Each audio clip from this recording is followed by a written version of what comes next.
मैं सभी का पहले तो नानपुर में क्षेत्रवासियों का आभार व्यक्त करता हूं, जो समूह यहाँ पर उमड़ा इस यात्रा के लिए। देखिए, ये यात्रा जो निकाली गई है ये है कि घर घर तक राष्ट्र के प्रति जागृति पैदा हो।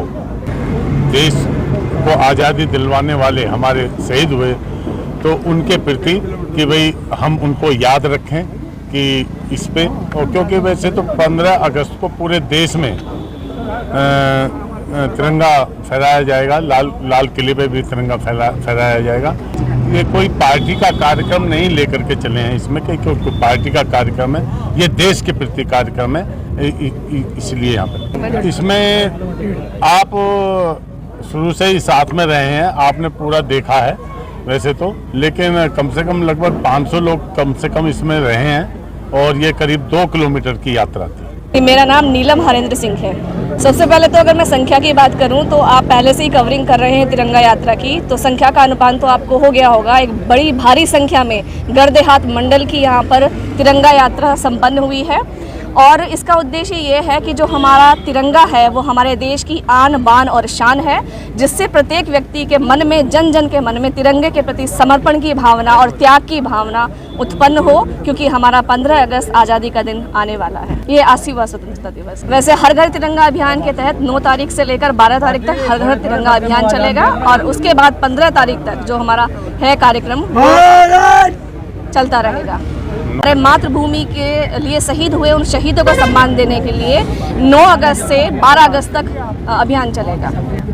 देखिए, जो हमारा वंदे मातरम है, ये हमारे स्वतंत्रता संग्राम की उस आत्मा का स्वर है जिसने हमें आज़ादी दिलाई।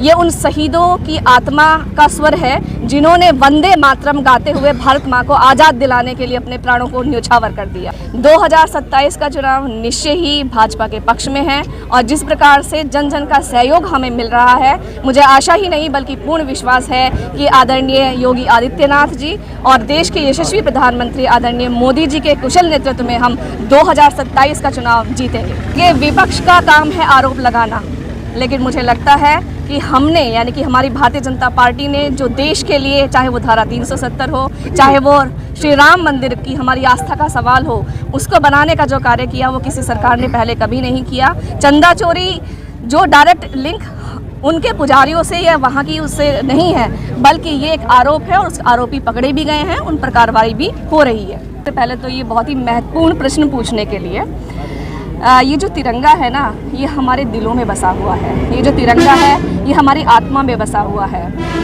जब हम इसको साथ लेकर चलते हैं तो मन में हमारे एक भावना होती है कि राष्ट्र प्रथम की भावना। उस राष्ट्र प्रथम की भावना को लेते हुए भी मैंने इस तिरंगे को धारण किया है, न केवल मन में बल्कि तन में भी इसको धारण किया है, और यही भावना मेरे मन में अंत तक मृत्यु और उत्पन्न रहे, यानी कि जब तक मैं मरूं मेरे मन में तिरंगा बसा रहे, और मेरी जो लाश होगी उस पर भी तिरंगा हो। इसलिए मैं चाहती हूं कि तिरंगा मेरी आन बान और शान बना रहे।